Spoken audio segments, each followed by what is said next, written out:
Okay, we are going to work on the outline now. So I'm going to make sure you all understand how to do the outline because our research paper outline is due tomorrow. So I'm going to go back over the directions, and for those of you that missed class on Friday, you're going to be able to see how to do this so that you can turn it in without missing any time. Okay, so what we're going to do, you're going to go inside your notebook and you're going to go in the research paper and you're going to click where it says outline. Now, we're not going to complete this assignment in the outline or in the notebook. So we're going to actually just open this document and we're going to do a save as, okay? Because we want to do this on your computer. So you're going to go to File, Save As, and you're going to save it onto your PC. You can save it onto your desktop, or you can save it into your documents, however you want to do it.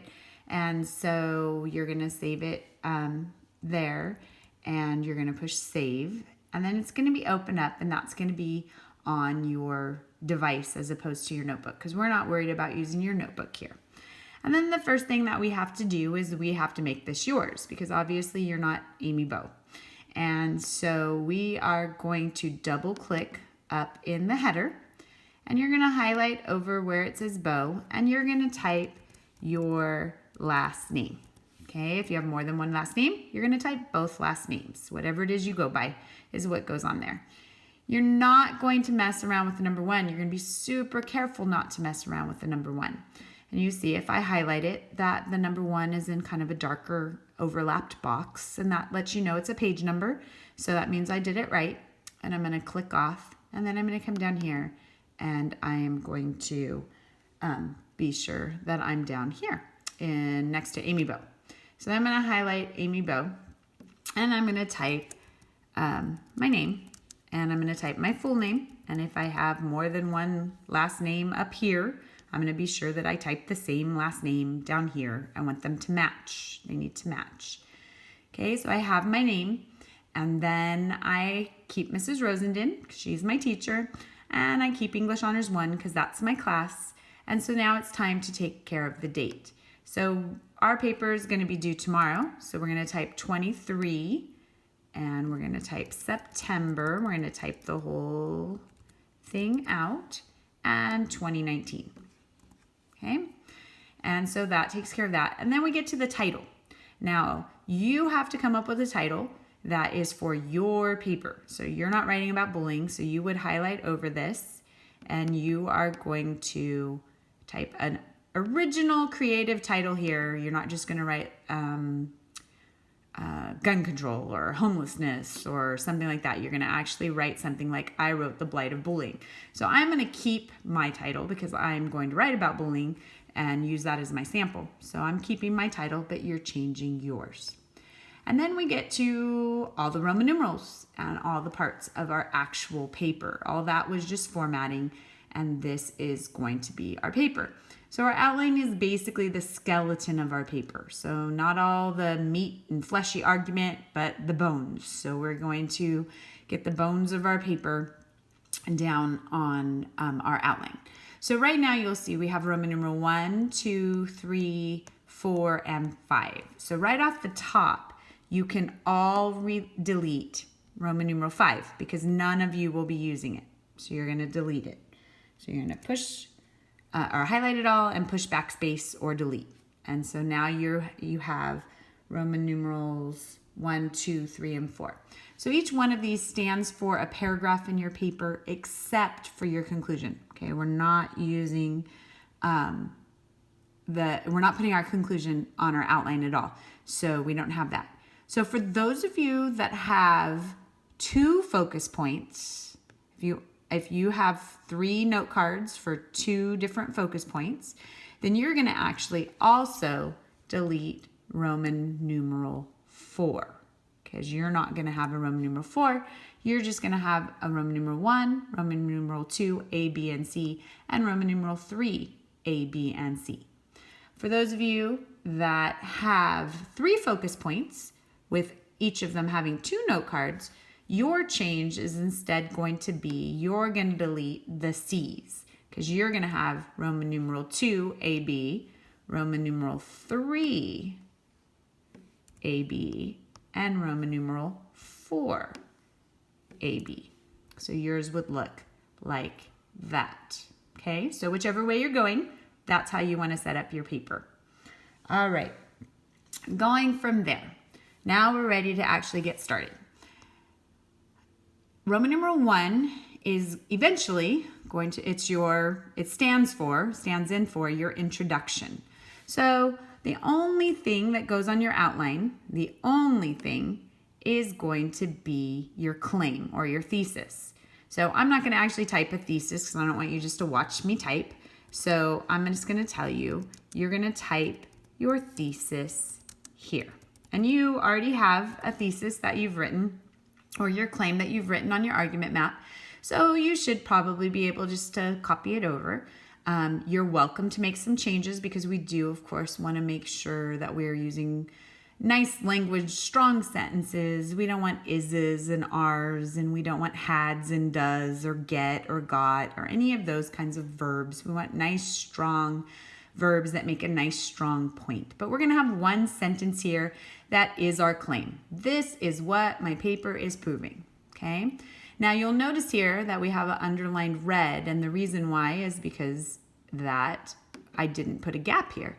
And so I do need to put a space here between Roman numeral 1 period and type and my thesis. So the way I'm going to do that is just by inserting this cursor and hitting the space bar. But you'll notice when I do that, everything jumped over to the right. And I don't want that. So what I have to do right after it happens is come up to the top and click where the back arrow is. And then it puts it back over where it should go. And so that's there. So that's Roman numeral 1. And that's all you have to do for Roman numeral 1. Roman numeral 2 is going to be your first body paragraph. So Roman numeral 2 is either going to be focus one, in this case, for this paper, it's going to be one of my focus points, 1, 2, or 3. Now, just because I made something focus point number 1 on my argument map doesn't mean that that's what I want to start with. So I really have to bring my brain into this, and I've got to look at what facts do I have, what points am I trying to make, and I have to decide using my logic, what's the best way to start? Like, what should I start with? And then what should come next? And then what should come last? And so I really want to take the time, look over my points and see logically, what should I start with and where am I going to go with it? And so once I've decided which argument I'm going to start with, that's going to become my Roman numeral 2. And then I have to look, we're going to kind of skip this part for right now. We're going to go to the A's, B's, and C's. In this case, I have an A and a B, but some of you have C's. And you're going to then look at your note cards. Okay, so the A's and the B's are going to be your facts or your textual evidence that you're going to use to support your opinion. So we are going to do that. We're going to do the similar thing. We have to look at the 3 note cards or the 2 note cards, and we have to decide, well, where should I start? What logically should I start with of these note cards? And whichever one that is going to become your Roman numeral A. Before we do any typing, we're going to go ahead and put our cursor right there before the citation, and we're going to put a space. And then we're also going to put our cursor after the citation, and we are going to delete all this space so that all we're left with is the parentheses and the period. That was there because in the past I've printed this and had students write them, and they needed room to be able to write in, so I left a space. But we don't want spaces. We want our parentheses to touch the words in our citation. So we're going to delete those spaces. Okay, so we're going to put a space because there is a space between your sentence and your citation, and then we're going to delete these spaces. Okay, and then when we're ready, now to save time, because I'm not the fastest typer and I want to make sure that you guys are able to just kind of go at this a little quicker. I am going to show you just by copying and pasting. So say this was the fact that I'm going to use. And I'm going to come back to my thing. And so you might be able to cut and paste as well. You do want to be careful if you cut and paste that you go back and that you change the font. You want to make sure that you put it back inside Times New Roman size 12. Okay, so if I have this and this already had quotation marks, I know I need to change it. I know I need to change those quotation marks to single apostrophes. And I'm going to get rid of this comma because I'm not going to end a sentence with a comma. Okay, and then I, of course, have to put my quotation marks with that because I copied there and I quit copying there.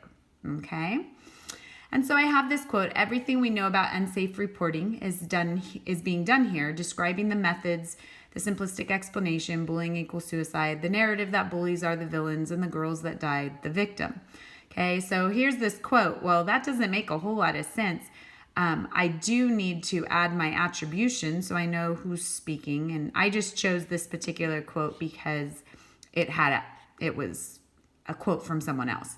So this quote is from Wiley Teen, the public relations manager for the American Foundation for Suicide Prevention. Okay, and so I want to give Wiley Teen credit here. And so I am going to do that.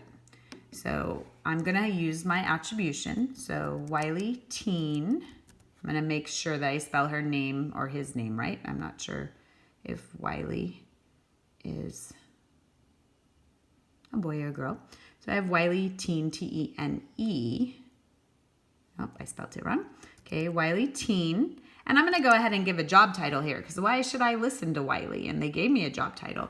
So Public Relations Manager for the American Foundation for Suicide Prevention. So that's a lot. So I'm going to write of the American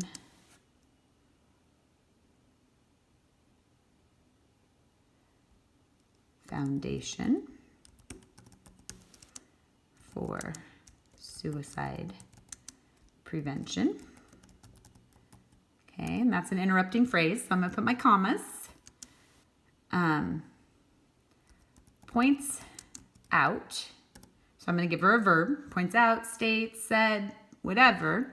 And then I can put a comma here like that and have the quote. Or I could say points out that, in which case I'm not going to use a comma after the word that. So I use a comma after my verb, but I don't use a comma after that.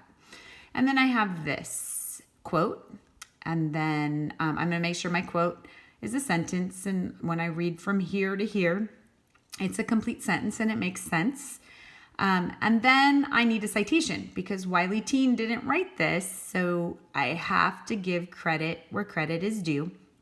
And so I go back to the top and I find out that this article is written by Kelly McBride. And so I'm going to write McBride right there. Okay, so I gave credit to the person who said it. I also gave a job title, so that makes us know who he or she is to make sure that they get credit. And that we know, oh, I should listen to this person. This person works for the American Foundation for Suicide Prevention. So might know what they're talking about. And then I have my verb, my quote, and I have my citation. So that is how I do an A, a B, or a C. If I'm quoting someone else, or I'm quoting someone who's quoting someone else. Okay, so that's the way that looks.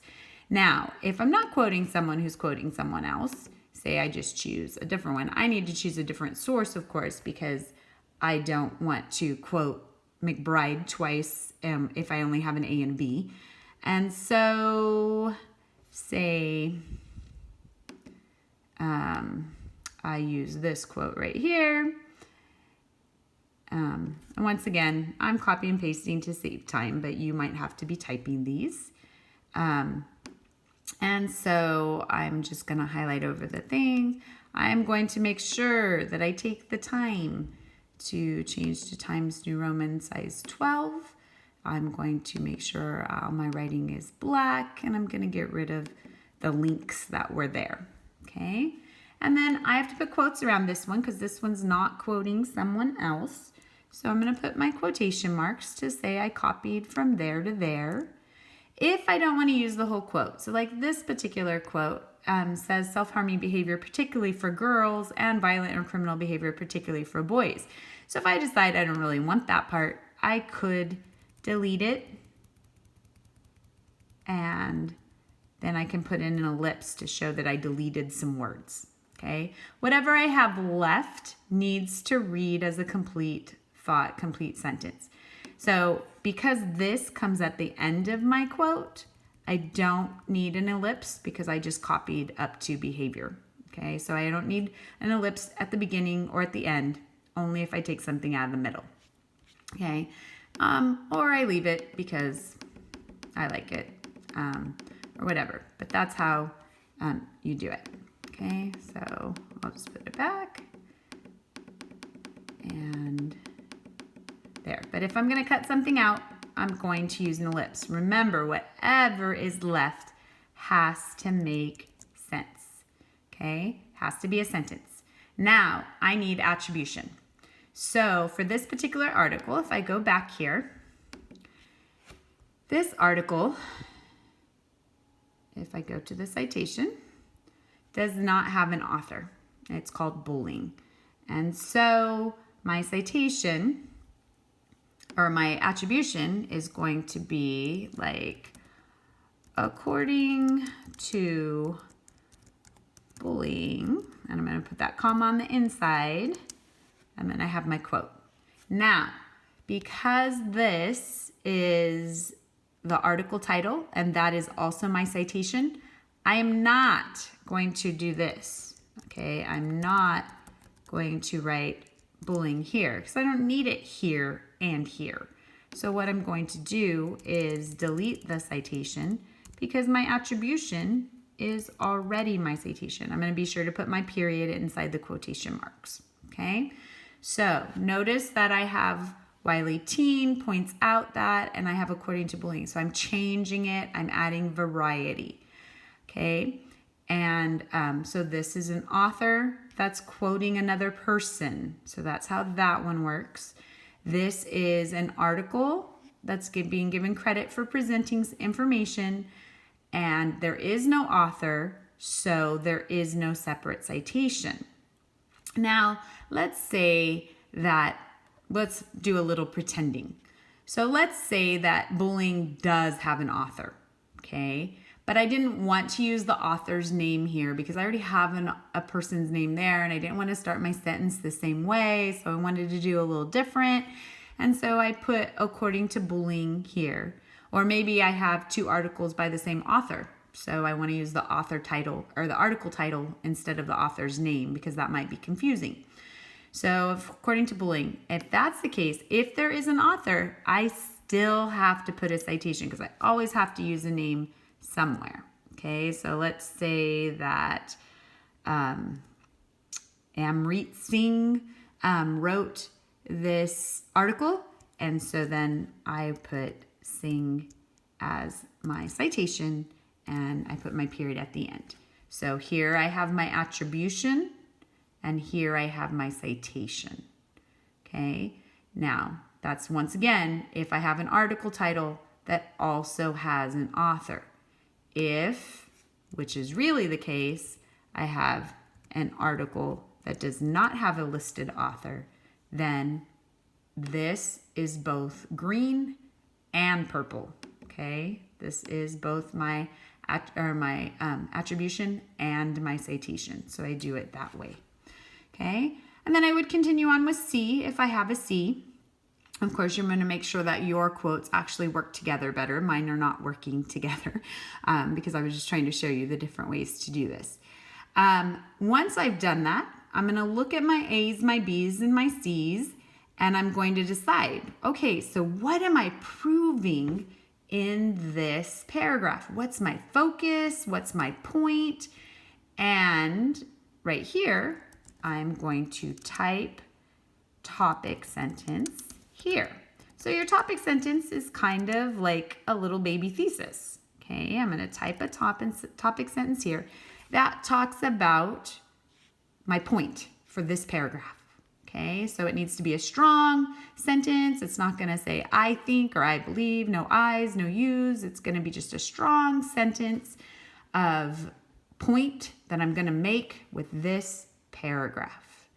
Okay, once I've done Roman numeral 2, and my A's and B's and C's, and I know how to do that, I know how to do the rest, because Roman numeral 3 is going to be the same thing, just with my new focus point and my new note cards. Okay, and then once I'm done with 3, if I'm doing a number 4 because I have a third focus point, same thing, same format. Okay, so I'm looking for a thesis that's very strong and that makes a strong claim. Remember to look back in your note cards, or I'm sorry, in your spiral notebook at what we learned about making claims. Then you're going to have a topic sentence that's this is the point that's being made. This is the argument I'm using to prove my thesis in this paragraph. And then I'm going to have my attribution. So I'm going to add my attribution. I'm going to have my quote, and I'm going to have my citation. Okay, I'm going to be sure I have that. And then I'm going to have my attribution. And in this case, my attribution also is my citation because I'm using it as both. Okay, so it's green and purple. Okay, now be sure that within, we already talked about this, but be sure that within each paragraph, you've used at least 2 different sources. So I'm good here because I have McBride and I have Bowling. So I've used 2 different sources. So I'm good. And then when I'm done with my whole paper, I'm going to make sure that I have at least 3 sources altogether that I've used. I don't have any single source paragraphs, and that I've used at least 3 different sources in my entire paper. Okay, so that's the basics of an outline, and that's how you're going to go about doing it. You've already done a lot of it because you already have your argument map. You are welcome to make changes to your argument map. So if you decide as you're working on this that your facts aren't working together very well and you want to change something, go ahead, make a change. Just be sure you're using at least 2 different sources in each paragraph and that you have at least 3 sources overall. And then one tool that you might find helpful, we're not too worried about it yet, but I keep talking to you about strong words and weak words and all that. If you look in our notebook here, tools and rubrics, you will find a list of no words. So these are the kind of words you want to avoid, including is and first person and second person and contractions and all that. So this is something you could look at to kind of give you an idea. If you are looking for strong verbs near the bottom of that list, there's a whole lot of things here and more strong verbs as well. Be sure if you choose a word that you know what it means and that you kind of own that word. Like you could use that word left and right and forward and it totally makes sense to you. So those are some tools that you might find helpful as you prepare this for me to grade. Okay? When you are all done, you're going to save it again. I would save it every once in a while anyway. You're going to save it by clicking this, and then you'll close it down or you'll print it and you'll submit it to turnitin.com. The assignment's already on turnitin.com, so it's ready for you. If once you get this, you realize you made a mistake, remember that you can resubmit to turnitin.com as long as it's before class starts tomorrow. So just put your new one in there and be sure you print whichever one you submit to turnitin.com because I'm going to grade the one that gets submitted to turnitin.com. So good luck, and remember this is an important assignment, so do a good job. I will see you tomorrow. Bye-bye.